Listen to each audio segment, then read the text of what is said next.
Hey everybody, I'm Katie McDoyle. Hey everybody, and welcome to this week's episode of the Detecting History podcast. How are we all doing out there? Are we all surviving the deep, dark months of November? It is wet, it is rainy, it's cold, it's foggy, it's all the wonderful weathers. Get out there, experience it, enjoy it. You might not want to go out, but I guarantee when you get out, you will feel better afterwards. What have I been up to this week? Well, this week I took myself off to a group dig, and it was my first time out with the midweek searchers metal detecting group. So they do digs in the southern home counties from Wiltshire across to Sussex, and they do digs every Thursday and Saturday. So there's lots of opportunities out there, and the best way to find out more about them is to go and find their Facebook group. So this is Midweek Searchers Metal Detecting Group info page. On there are instructions about who you need to email to let them know you're interested in going on digs. And then once you have attended 3 of their digs, then they will let you be a member of the official group Facebook page.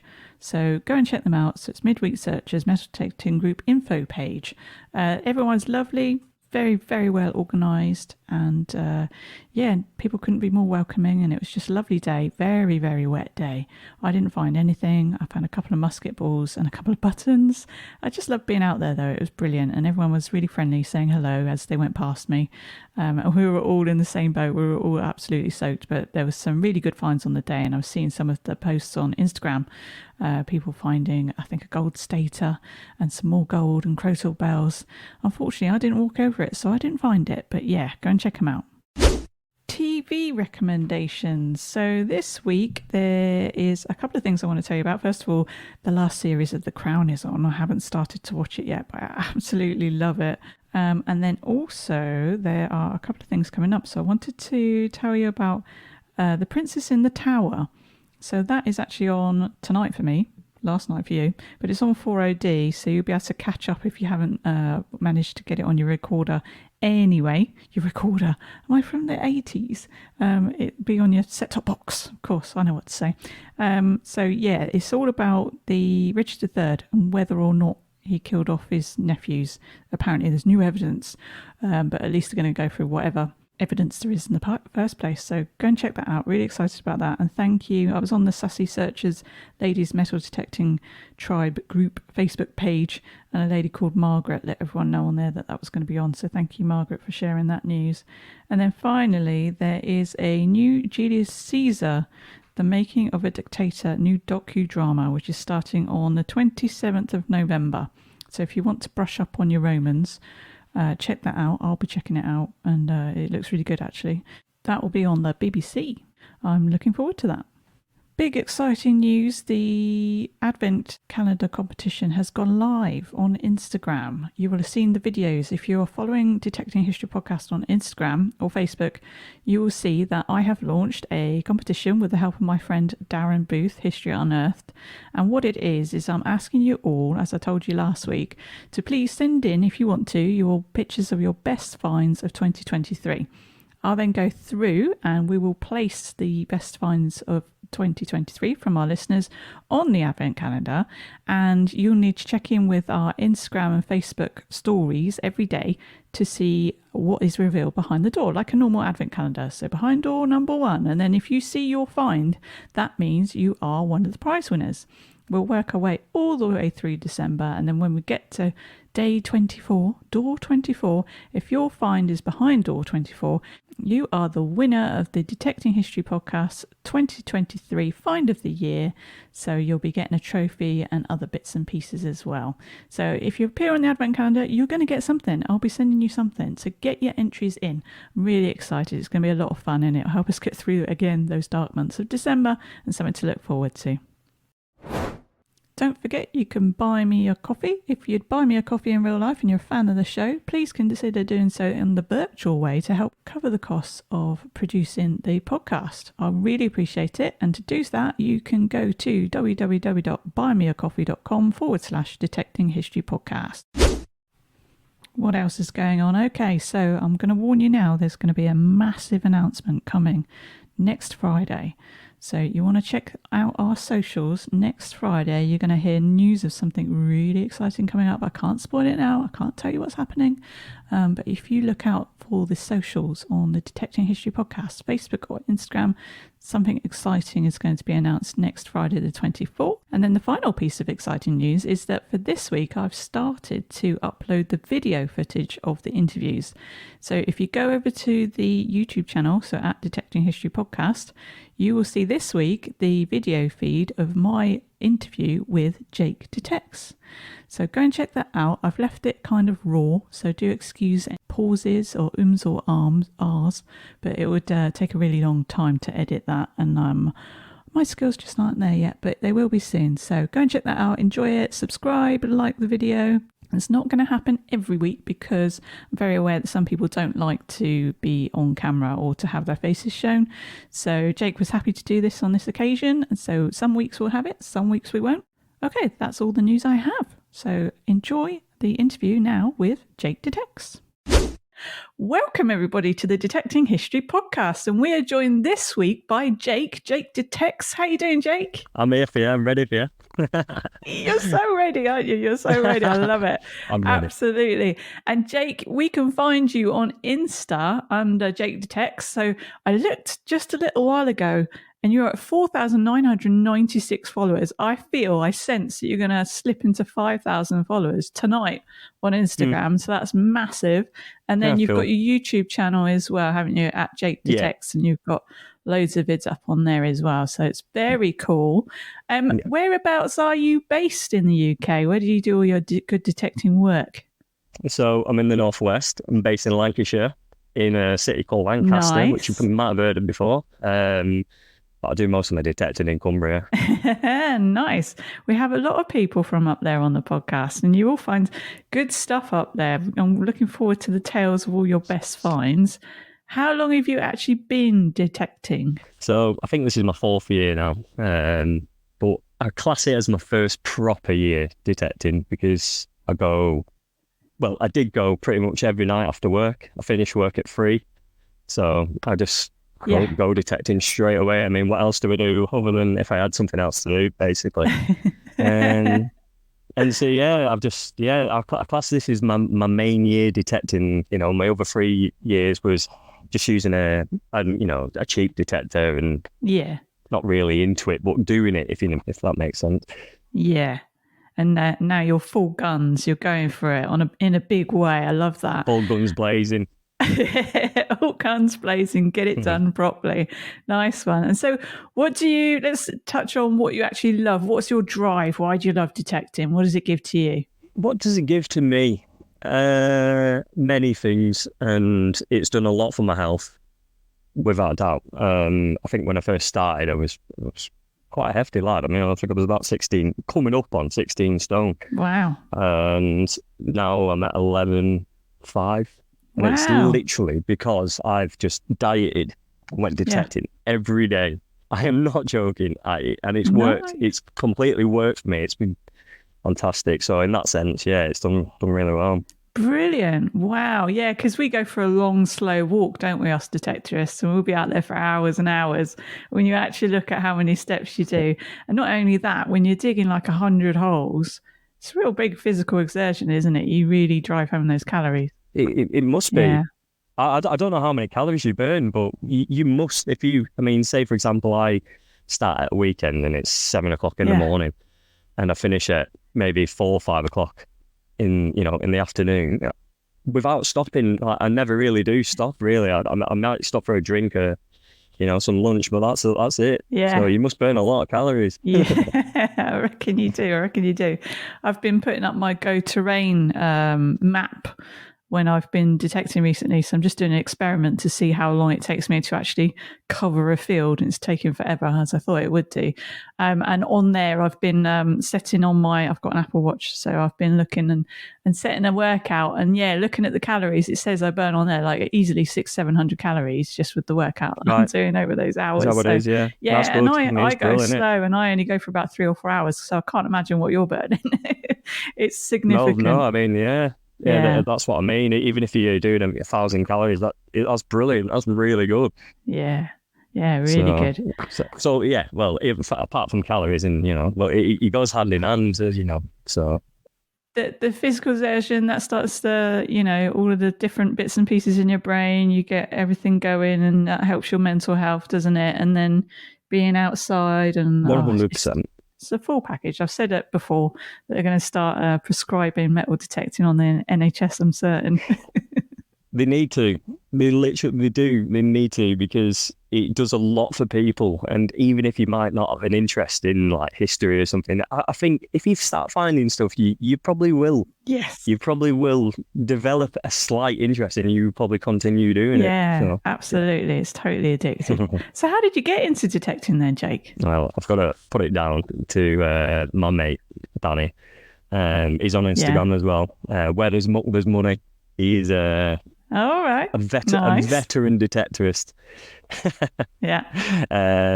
He's a bit younger than me, but I've known him pretty much my entire life. And I was into gold panning, and then I couldn't really afford to keep driving up to Scotland and Wales all the time, and I just kind of wanted a new hobby. And I found out he was going metal detecting in our village, and asked him if I could join him. He lent me his, and I literally got one the next day, and that was it. Never looked back. So you used to do gold panning, you say? Yeah, I was into gold panning, gold sluicing. Yeah. Nice. What's that all about then? Tell us a bit about that, because I didn't even know that people did that in this country. Oh, absolutely. Yeah, you can do it anywhere. Really, to be fair, I mean, when you say gold, it's like sometimes you can find little tiny nuggets or pickers, they call them. But other times it's more like flour gold, and it's very fine. But if you catch a lot of it, you can build it up, and you can, accumulate it, and you can go up to Tyndrum in Scotland, which is in the Trossachs National Park. Yeah. And, you can camp in the village itself, and then you can buy a permit to go gold panning in the stream, and you will find something, because I've done it many times. Wow. So yeah, you can find bits of gold. I see a lot on Instagram of the Australians when they're out finding the gold. You see them coming across Oh, they love it, some big old nuggets. Yeah, but I wonder how often that actually happens. Proper nuggets. Boulders of gold. Oh, brilliant. So yeah, your mate got you into it. I know, we're picking up foil every day, they're picking up gold. Yeah, he'd definitely be doing that every day. So your mate got you into it, fantastic. And then, as you say, you got the bug and you got your detector the next day. So what did you start out on in terms of your metal detecting gear? So the first detector was a Garrett Ace Apex. Yeah, it was an all right detector, to be honest with you. But I will admit, I'm probably one of them guys who's all the gear, none of the none of the idea, basically. Yeah. Yeah. So I made a bit of a jump after that, and went on to a Minelab 800. Nice. And yeah. And you went on from there. What are you rocking these days? I'm on the Days 2 now. Yes. I see everybody's got the JS2. Yeah, I had to get one of them. Yeah, I'm getting jealous. They're brilliant. Yes, I'm hearing good things. I'm just hearing that it's so much better at helping you identify what you're about to dig. What's the main difference you've noticed? What you just said there, probably the discrimination, really. You get a better idea of what probably you're going to be digging, and especially if you keep getting, repetitive signals, which are like the same old thing, like bullets or shotgun cartridges. Yeah. Sometime it is good knowing that, you might just leave that one for a rainy day. We'll come back to that other one. Especially when you've done a lot. Yes, exactly that. I tend to do that at the end of the day anyway. It's sort of when you're tired, but you want to keep going, I end up sort of coin fishing, and I'm sort of going over, and I'm just like, yeah, just when I know it's a really for sure good signal, I'll dig those ones, because you've got to keep the last dregs of your energy, haven't you, before you got to crawl back to the car. So it'll just help with that. You have to, yeah. But I think when you're going over silver as well, you kind of know it's silver. Like I always seem to get a good impression when it is going to be silver. I don't know why. I mean, it either goes up, if you've got days to, it's either in the 80s or it goes into like the low 90s, and that's where silver tends to come up. But I use the magnet program, which is Norfolk Button Boys. I've made a few little tweaks myself, but every time you go over silver, pretty much, it's like a faint signal. It can be a good signal, but sometimes if it's faint, I just get the impression that it will be silver. Yeah, you know. Intuition. How long have you had the DS2 for now? Are you pretty tuned into it? Yeah, I got it start of this year for my birthday in January. Yeah. So I've had it quite a while now. There you go. To be honest, I found everything with the DS2. Like, I didn't really find much with my Mind Lab or my Garrett. I don't know whether that's down to just where I was detecting, but yeah, I think I found everything with the DS2 pretty much. Nice. And what other gear have you got? Tell me about what have you got in terms of your pinpointer, your hand spade, diggy tool, as people call them, and your actual spade? So my pinpointer is an MI6 XP pinpointer. I've got the Spear and Jackson spade at the minute. It's half wooden shaft, stainless steel head. Nice. And I've been through a lot of spades before, and I was going to mention this, and I would say it's probably the best one I've ever had, and it is just an Amazon job. That's all it is. Yeah. It probably is the best one I've had so far. And what else? What was the other thing? That was and the Blackadder trowel. I've just got a new spade myself. I've got the Emerite, so I'm going to go out with that. And the only thing about it is it's nice and light, but it's just got the steel handle. I'm looking at it now. Oh, yeah. And so I need to get some silicone rubber tape just to put over the handle because that'll be so cold in the winter. But it's lovely. It's a very good looking spade. If you can have a good looking spade, it's gorgeous. So I'm looking forward to taking that out at the weekend. Is it heavy? It's only 1.6 kilograms, so nice and light. Yeah, it's not too bad. That's good. Yeah, I think mine's a bit heavier than that, definitely. I've got a couple of like half size spades because I wanted lightness. But the trade off with how much that does you back in, I'd actually rather get a full size one that was on the lighter side. So yeah, I'm really looking forward to taking that one out. Cool. So when you go out then, Jake, do you go out all kitted up with a backpack with all your different bits and pieces on, or do you like to travel lighter, on the lighter side? Yeah, I'm definitely on the lighter side. I just carry a drink most days and my phone. Yeah. And that's, sometimes if I'm going out all day, I probably will take, I don't know, like a sandwich or something, but I don't really tend to stop. That's the thing. I literally don't. I never really think of stopping. I keep going. You just keep going. Nice. Yeah, and I obviously can't go without a drink, but I can definitely go without food. I don't know if I ever programmed myself to do that, but anyway, it's the way I do it. Yeah. It makes dinner so much sweeter at the end of the day when you've had a good day digging, though, doesn't it? So it's worth just working your way through. 100%. Brilliant. Okay, cool. So are you members up there of any groups or clubs that you want to shout out, or do you just sort of work on your own permissions? No, I work on my own permissions. I was part of the club. I left because actually you interviewed Buffy. She's part of the club that I'm involved in. Yeah. She lives quite close to me. Does Buffy?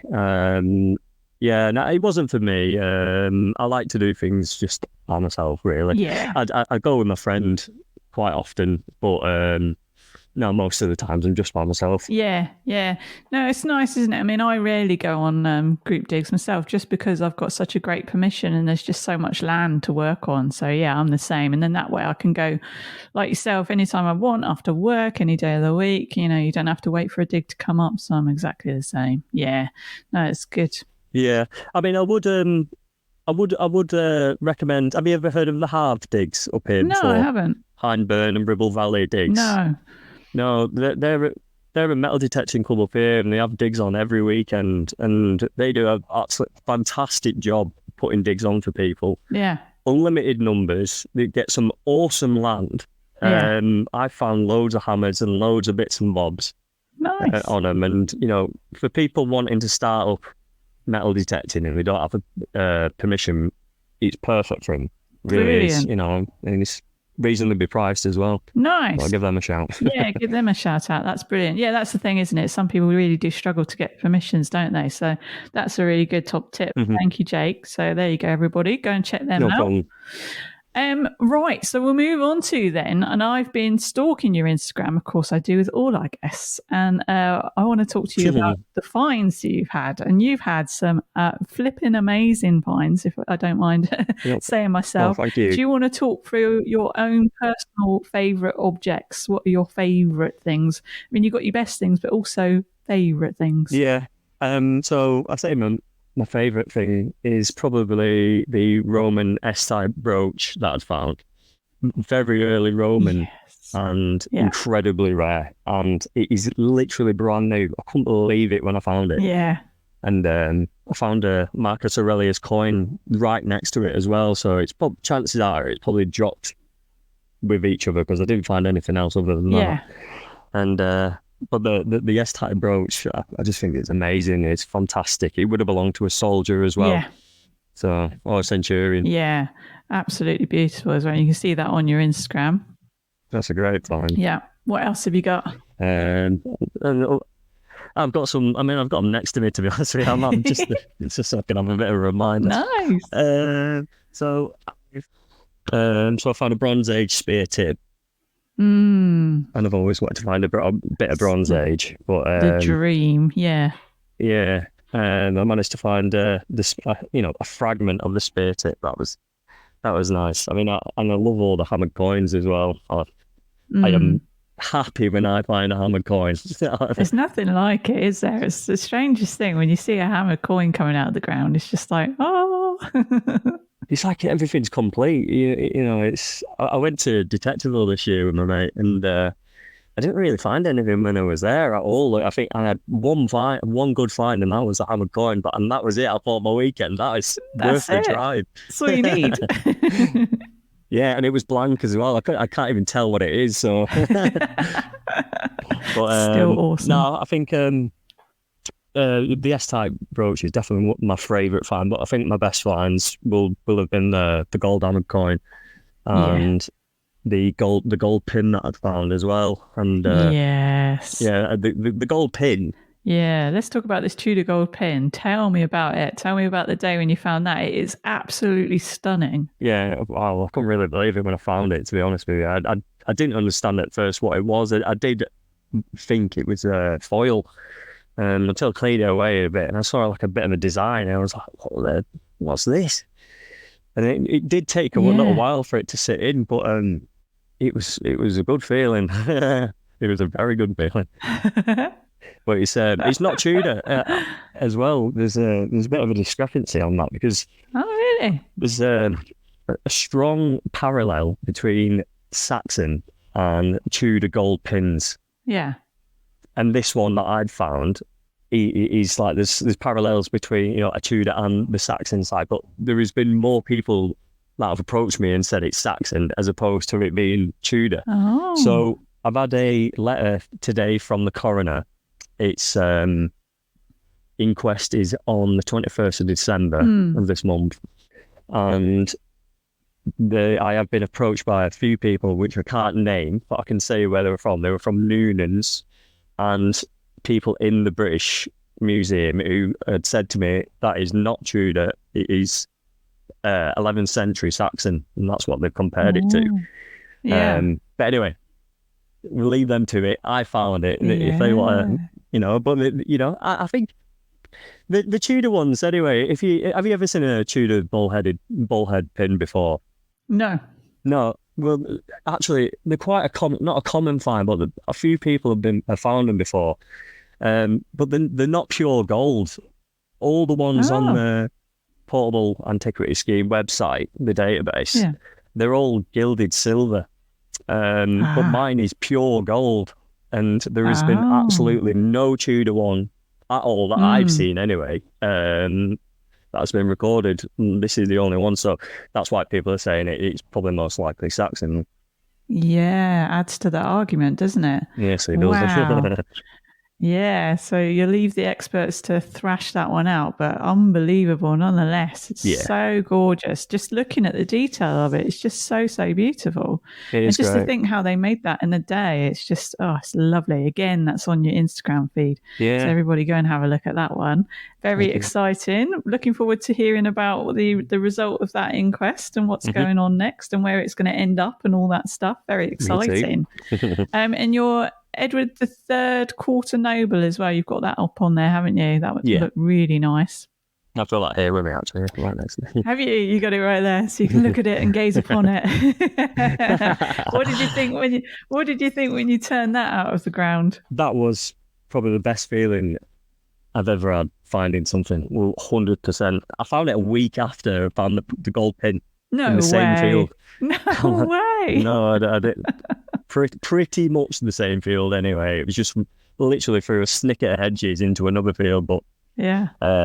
yeah, I found it a week later and I just could not believe it because me and my mate Danny, like, we always say, oh, we're going out to find a gold diamond. We're definitely going to get one today. And yeah, it came up and I was like, oh my giddy. And I actually recorded it as well. I was so happy. So happy. I love it. It's a good one as well. It was minted in Calais. Was it? Oh, nice. Yeah, it's a very scarce variation actually of Edward Third Quarter Noble. The actual gold hammered coins. I think the Edward the Third Quarter Nobles are probably one of the most common ones to find. Mm. But this one was minted in Calais, and there's not. I think there's been like 3 recorded, something Wow. like that. Yeah. So Made it extra, yeah, extra special then. yeah, it's a good one. It's a good one. And did you remember to do the gold dance on both occasions? No, I don't think I did. Oh no, Jake! We're gonna have a retrospective gold dance sometime soon My on heart your was Instagram. pounding that much. I wore back to my car and I went home straight on both times. I didn't even carry on. Needed a sit down after that. You'd be amazed, actually, the people that do forget to do the gold dance because they are just so much in shock. And you mentioned Buffy earlier when she found her gold bookmark pendant. Oh, She unbelievable. said she couldn't move after she found that. What She a was find. just in such shock. Yeah, So it's I a do not really, blame you. really good find. 100%. That's a Yeah, fantastic one. it's gorgeous, You isn't know, it it? was all over the news as well. You know, she's been Yeah, fantastic with finding that. It's yeah. brilliant. And again, the detail on it, it just amazes me how, like, even in this day and age, to be able to make that as a gold jeweler is tricky. So imagine back then, wow. And then to think, you Yeah. haven't got the light and all the rest of it and the sort of intricate tools we've got now. It's just amazing. So we're always so lucky when we find something like that. Unbelievable, Oh, unbelievable. unbelievable. Yeah, fantastic find. Yeah. So we've got your best finds there then, Jake. Have you got something weird, wonderful, and odd that you found before that you want to share with the listeners? I did honestly really think and try hard to think about this one, and I couldn't really, give a really wacky answer. But I think the weirdest one, I was kind of walking over a limestone pavement, and I was actually just swinging my detector, and I found a coin. I found a Chinese coin in between the cracks of the limestone pavement in the middle of nowhere. Oh, wow. Yeah, I think so that was probably the weirdest one, but that's probably as far Yeah. as it goes, really. No, that hits the mark. Who else can say they found that? Yeah, no, it's so bizarre. Yeah, it was. It wasn't. It was a walk away from anything, really. So Yeah, top there of you the hill. go. I'll take that as a weird find for sure. So when you're out and about and when you're researching your bits and pieces, which is your favourite history era? Do you think, Jake? Which one really gets you going? No, it's got to be early medieval, 100%, without a shadow. Yeah. I love it. Yeah, it's brilliant. It's fascinating. What is it you love about it? I think obviously it's not as well documented, hence being called the Dark Ages, although it was documented well. But Exactly. Mm. and I think there's a bit of a mystique surrounding, Viking and Saxon people, and it's just enamors me. Basically, I love it. Brilliant. The designs and the artwork, the writing. It's the kings and queens, the names, the meaning of the names, just everything about it. Yeah. It's brilliant, isn't it? Yeah. No, it is one of those eras, like you're saying, because it was the Dark Ages. Although more's coming to light now, isn't it? As and when, as well, like ancient documents and everything are being digitalized, we're realizing there is actually more than we thought out there about it. And yeah, it's Yeah, just so fascinating, that era in time and everything that went on. I totally agree.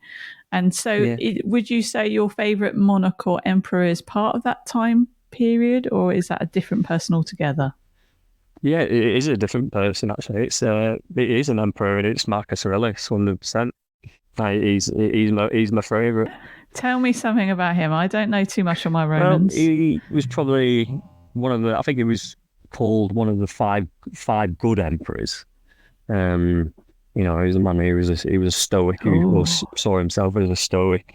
He wrote many books, and I think why I like to say he's my favorite is because when he writes his books, you got to remember he wrote them 2,000 years ago nearly, and he gives you an intimate detail of what mm, that man was thinking even back then. And we used to think, you know, not they weren't civilized, but they were barbaric in their actions in war and stuff. But in actual fact, they did have thoughts like us, for yeah. peace and happiness, Mm, basically.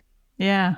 So that's why he's my favorite. I like that. I like that. That's really cool. Yeah, I did a little bit on Augustus the other day, and then obviously Julius Caesar as well. So you talk about the sort of five good ones, and yeah, there is this kind of perception that they were all just barbaric and going out and raping and pillaging, and going out and grabbing all the lands. But yeah, you've Mm. also got to think about the what the Romans gave the world just in terms of infrastructure and the forward thinking nature of what the Romans did. And there was 100%, that yeah. Insta meme, wasn't there, recently about men thinking about the Romans every day, apparently. And I was like, I'm not sure if I think about the Romans every day, but then even then I probably do. So I've got a dog walk here that we go up and down, and I call it the Roman Road because it is known to be in a highly Romanized area and the All little right, track. cool. And I'm always like, this is the Roman Road. But yeah, it's interesting, isn't it? Just to think how much they actually brought the world forward, although some of them did do lots of bad things as well, of course. So that's really interesting. Nice to hear. So we're going to move on now to talking about just the way that you go about your metal detecting. And one of the things we like to do is share tips for new detectorists. We get a lot of Yep. feedback that people really enjoy hearing about seasoned detectorists like yourselves and what you do. So talk to us about how you go about getting your permissions, Jake. So I'm pretty lucky. I'm from farming family myself, and Yeah. most of my permissions are people that I know, and or people that know my granddad basically, Yeah. and then permissions. Well, some of them are really good. They've got a lot of history, on the land, and yeah, that's basically it. I'm pretty lucky because I can just make a phone call sometimes and just go Yeah. round this That's area good anyway. stuff. Yeah. And it is good, isn't it, when it's like a friend or a friend, because you immediately get that kind of sign off, don't you, that you're a Yeah. person of good character. So that always helps who you know. A couple of my other permissions anyway, like my best ones, I actually I just approached them myself. And I think it's just a case of determining how I go about it first, anyway, first and foremost, is actually work out where you want to be detecting and what kind of things you want to be finding. So if you want to be around Roman, you obviously got to look in an area for Roman stuff. And there's a really good website. It's on Historic England or History England. I can't remember which one now. And it's called Aerial Archaeology Mm. Map. And if you go on that, you can pretty much see medieval field systems, Roman field systems, infrastructure, all date back thousands of years, and it all comes up on an interactive map. And then I like to target an area Wow. where I would like to go detect, in a hotspot, and I find out who the farmer is Yeah. or who the landowner is, Mm. and I just go about, asking them politely and showing them, who I am. Be polite. How you doing? can I come up? Yeah. That's the best way. It's the best way, isn't it? Just be yourself and let them know, where you've been before and what you found before, and then maybe they've heard of that person's land you've been on before. But I've never heard of that website, so that's a really good top tip, Jake. Thank you for that. Yeah, I was debating whether to say that, to be honest with you, because it's a good one. Not a lot of people know about that, but it is really, really good. I Yeah. think if you check it out, if people check it out, you can click on parts of the map and it'll be coloured differently. So if it's in blue, it'll be like post-medieval. And then if it's in pink, it will be medieval. And then if it's bronze, it'll be blue. It's really good. It'll help you out. That's really cool. And then I think it was Carl, the mental detector, said if you've got an Apple device, if you go on the actual Apple Maps rather than Google Maps, so you could correlate that with, like you're saying, the area you want to go to, and then you can actually see the farms. And if you click on the farm, it tells you the name of the farm. So there you've got your inn, and you can write a letter or whatever you want to do. Brilliant. That's a really top tip. Do you use any other kind of online resources when you're either researching items you found or anything you're doing in advance of a dig? Obviously, probably use LiDAR Finder just to look at the LiDAR. Yeah. What else we use quite often as well? I know it comes in quite handy. And there's a website called Archie. ARCHII, I think. You can go on there and it'll tell you where some hoards have been found in different areas and landmarks, basically. And that's a really good website as well. Yeah. Again, there's so much coming out now, and years ago, I don't know how detectorists managed, but yeah, we've got all these resources now. We're really lucky, aren't we? I often use NLS, the National Library of Scotland, and they've got their side-by-side maps. So again, you can call up an area and bring up an old map, and then it brings you up the current satellite view, and then you can see exactly where. And that's always really helpful on when I'm on digs and I'm trying to track a footpath or something. So now it's got live GPS as well. So if you bring it up on your phone when you're actually on a dig, you can see that you're roughly in the area of the footpath and you don't have to guess so much anymore. So that's always really helpful. Yeah, we're very lucky, very lucky indeed. And then, of course, you've got the Portable Antiquity Scheme website, haven't you? So that's where we do our reporting and things, but then you can go and look up and see other items that are similar. You can just put in sort of search word criteria and that'll bring you up something, and you might find something similar to what you've got. And again, Instagram, our Instagram and Facebook friends, there's always someone, isn't there, more knowledgeable than us that helps us out and points us in the right direction, which is always handy, isn't it? There's some wizards out there, absolute wizards. Oh dear. How do you cope with your dry spells? But I'm not sure if that's relevant to yourself because you find so much good stuff. Did you ever have like days where you're like not in the groove and don't find anything, or how do you talk yourself through that? I do.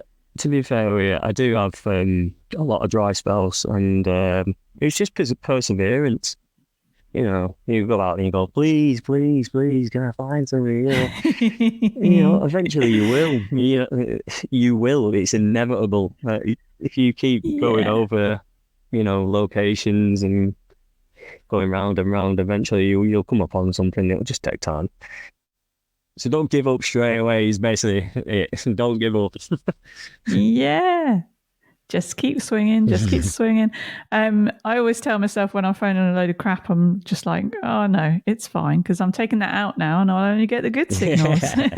You just got to talk yourself through, and then you do often find yourself talking to the metal detecting gods, going, God, just one good thing. But it happens. It's usually it comes around eventually. The last or the first signal of the day. That's exactly it. That is exactly it. Brilliant. Okay, good. So perseverance. You just got to keep going, haven't you? And have you ever had any issues when you've been out detecting? Have you ever had any weird situations or any troubles with livestock or anything like that? I've definitely had trouble with livestock. I've been chased by a few cows before, and I've hurt myself jumping over fences before. Yeah. Oh God. Yeah, and we've had some fun times with cows, as we all do, don't we? Yeah. But not really. I mean, where I go detecting, I'm in the middle of said nowhere. I don't really see many people, but I do remember one time I don't know when it was, to be honest, a couple of years ago, and somebody asked me if I had permission to be detecting where I was, and I was on my mate's farm. Yeah. And he didn't even know who the farmer was, Yeah. who it was. And I was just like, what? So why are you asking then? It's like, if you don't know who owns the farm, Yeah. why are you asking if I've got permission here? Yeah. Yeah, I exactly. could tell him anything. So that was a bit odd. There's always one, isn't there? Busy bodies. They love it, don't they? They do. They love it. I think if you detect it in a location, in a countryside location where the animals see a lot of people, you're all right because, they're not bothered. But Yeah. if I'm in the middle of nowhere and it's a herd of cows or bullocks, Oh. they're coming straight for you. They're not, they don't see stuff like that hardly ever. So they're nosy and I've grown up on a farm my entire life. Yeah. And I know exactly what they're like. Got this image of you going headfirst over a fence now, Jake. Yeah, like Superman right on the fence. Straight over. Detectives left on floor and everything. Oh dear. What would you say to people thinking about getting into to detecting? Any advice? What are your top detecting tips? Top detecting tips. I definitely, if you're planning on getting into it properly, I would say start off with a good detector. If somebody was starting off, I wouldn't recommend a cheap one straight away. I'd say start with like a Mind Lab or a Vanquish, even an Equinox. I just think they're so user friendly. They're really good for people starting off as well, and they get to grips with it and the numbers and stuff. So that's what I'd probably recommend. Even if your budget can't stretch it that far, sometimes you can get second-hand ones that are pretty cheap. Just make sure you look at the battery and check the battery life. Yeah. Sometimes, work out what year it was made because the batteries deplete quite fast in them. So. Yeah, that's a good tip. Yeah, so many people sort of end up having like a mega cheap, and then it's literally after the first dig they want to upgrade straight away, isn't it? So it's kind of like finding that middle ground. You don't want to be spending thousands straight away in case you don't fall in love with it, but also you want to get something relatively good. Okay. Yeah, so that's a good top tip. And the battery thing, I'd never thought about that. Yeah, absolutely. And you've got to be careful. You do see a lot of people online. I see it all the time on Facebook and it's not just to do with detectors, but there's a lot of fraudsters out there, isn't there? So you don't want to be handing over money without actually going and seeing a thing. You want to go and make sure you're talking to someone. Yeah. If they can get away with it, we'll do it. Honestly, it's unreal. Absolutely. Yes. Be careful out there, people. Do you have any other hobbies that you might want to recommend to the listeners, Jake? Well, I don't know about recommend, but I do have other hobbies. So I actually race motorbikes, or I did race motorbikes. Cool. Yeah, I was doing that. I did it. Well, I started last year and I ended last year. Oh no, I didn't. I started last year and I ended this year. Right. It didn't last very long. Put it that way. So my missus is actually, she's pregnant. She's due on Monday. She's due, and I think having going motorbike racing probably wasn't the best decision. So I sold it quite quick. But I do intend to go racing again one day. Definitely. And other hobbies. What other? Because I am a hobbyist. I do loads of stuff. Fishing sometimes, wild camping with my mates. We love that. Lovely. That's really good. We've got these hammocks, and you basically just sling them around the tree. You can put them up anywhere. You can put your tarpaulin across. Yeah. And that's in the summertime. That's what we tend to do most weekends. Go camping. It's really good, but. Lovely. I've got a little baby on way. I definitely will not be doing that. Not for a few years. And then you'll be doing some proper camping or glamping, as the case may be. Definitely glamping. Hoteling it will be. That's great. What bike did you have when you were racing? So I had a Kawasaki ZX6 600 Super Sport. And it was my pride and joy. Yeah. And now it's gone. You made a good decision for the future, though, didn't you? And like you say, I you'll think get so. back to it. I definitely will do, 100%. It's I think when I was racing as well, I was going metal detecting, and I actually stopped metal detecting for for a long time, for a few months at least, for a good bit of the year, because obviously I was racing and stuff. So Yeah. yeah, There's only so many hours in the day. That's the thing, isn't it? So we have to decide how to distribute them between distribute family, the time. friends, and all the hobbies. I know, I feel that pain. I do. I'm a big gamer, so I like playing my PlayStation, and then I've got lots of Lego that's around me as well. That's a very mindful activity for me. What Like, games do you play? so I'm currently playing the new RoboCop game on PS5, but Oh, yeah. Fortnite, Cyberpunk. What did I finish recently? Red Dead 2. Just Oh, all that's the good. games. Yeah, all the RPGs. I I see. love Do you love them play all. online? I do play online. Yeah. It's about to say I play on DayZ and Rust. They're the ones. Okay. Yeah, nice. So is that on PC that you do the gaming? No, Xbox. Xbox. Okay, cool. Yeah. Yeah, We just literally bought an Xbox actually because Starfield came out and we'd been wanting to play that for ages and it's only come out on Xbox. So we've bought an Xbox as well. I'm a bit of a yeah. retro gamer as well. I've got all the old ones, the NES and the original Wicked. PlayStation and SNES and all that kind of stuff. So I love my Awesome. gaming, love my Lego, and then I've got my detecting as my sort of outdoor hobby that I love to do. So yeah, it keeps me busy. What else do you need? Don't need anything, do I? You don't need anything else. Podcasting, apparently. Yay. Just to keep myself extra busy. But I love it. And it's opened up so many avenues for me. And I love meeting people like yourself, Jake, as well. It's just nice to have a good old chat about something we love, isn't it? That's what it's all about. Yeah, it's great. Okay, Awesome. so thank you for those hobby tips. We're going to move on to the bucket lister section now. So first of all, I'm going to ask you about what's left on your own personal bucket list. And then we'll ask you what item you want to place on the ultimate bucket lister list for the listeners. Okay, let's go. Bronze Age axe. Yes. I would so love to I find really one. want one of them. Yeah. One or a horde. Either would be fine. Hey, there's a fella up near us. He actually found a horde of Bronze Age axes. They were found in Barrow. I can't quite remember his name. I think his name was Josh. Yeah. Have you had him on your podcast? Not a Josh, no.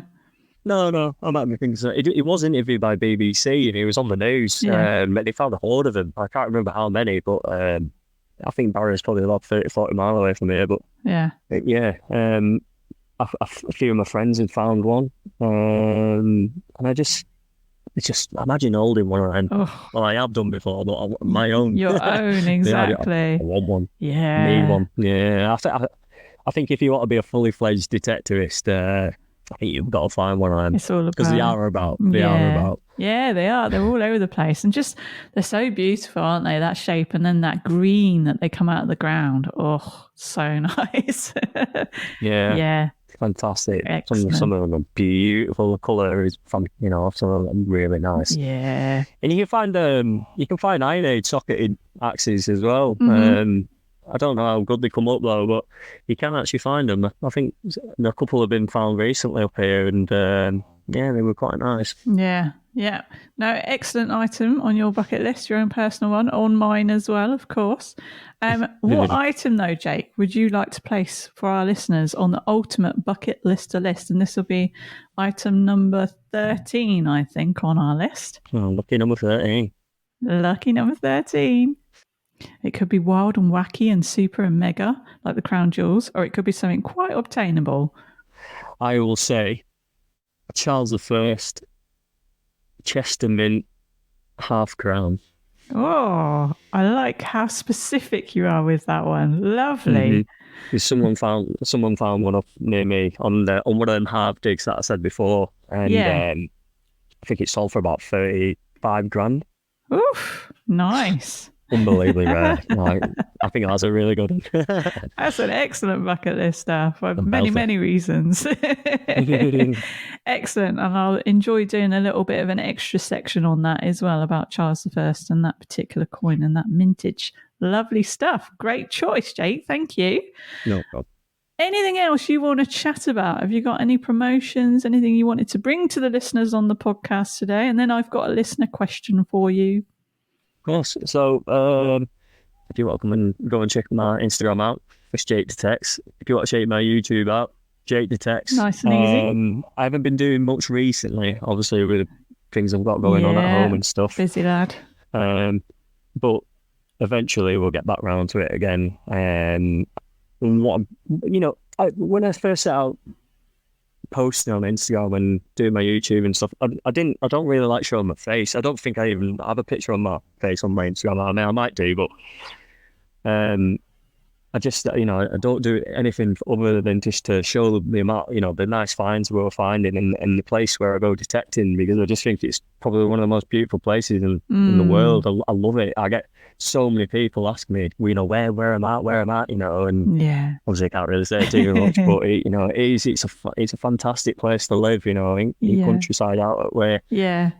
Yeah, and I love watching your videos and other people's videos as well, because when I can't get out, it's exactly that. It's to see the different locations and what you're getting up to. And it's not just about the things you find, is it, either? It's about the animals you come across, or, the weather conditions on the day. It's just a big adventure. And so it's nice to follow people. And there's a lot of people less fortunate than us that actually can't get out anywhere, or they don't have the permission. So it's lovely to see, not make it about ourselves, but make it about the hobby. So I love that. And hopefully you'll be hitting that 5,000 mark if you haven't already today. I'm sure you'll be hitting that anytime soon. Okay, so I've got a listener question for you. So this is from Michael. What's your favourite band? What will you be listening to on the way back from the dig? This is a favourite question. People always want to know what music people like. Yeah. Well, if anyone asks me that question, I always say, well, my favourite band is Keen. Oh, but I do have a favourite artist as well. Yeah. So I like to say I've got a favourite artist, but I've got a favourite band. But Keen are definitely my favourite band. Yeah. 100%. I saw them live when they were doing their first album in Brixton Academy, actually, and they were fantastic. Wow. Yeah. No way. Yeah, they were brilliant. I would have been very young then, but I think I've seen it live myself. I dragged my girlfriend there. She hates him. What does she know about music, eh? Well, she was like, how do you dance to this? Like, what do you do? You don't, you just sway with a pint in your hand. Exactly. You find a way, don't you? But, I love Keen. Brilliant. So what's your favourite artist then, if they're your favourite band? Favourite artist is The Weeknd. Nice. Yeah, he's fantastic. I used to listen to The Weeknd.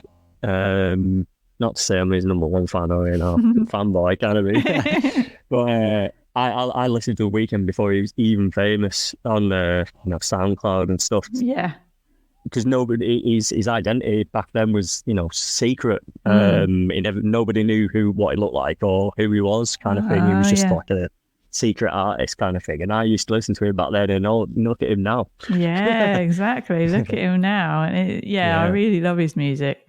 What was that song that came out over lockdown?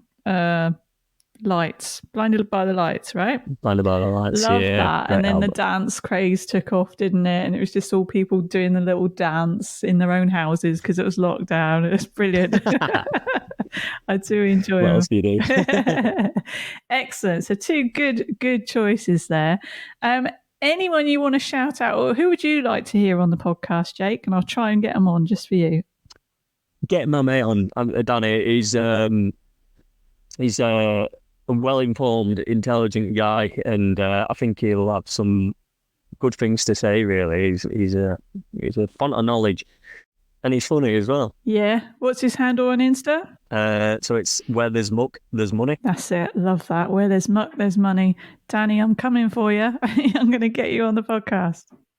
Brilliant. Well, Jake, thank you so much for coming on as a guest. It's been lovely getting to know you. You too. And I hope to get you on again in season 2. Absolutely, 100%. Brilliant. All right. Well, you take care now. Thank you very much. Bye. See you later. There you go, everybody. That was Jake. Thank you, Jake, for coming on. If you want to seek out Jake's social profiles, you go to Instagram @JakeDetects and on YouTube for his videos @JakeDetects.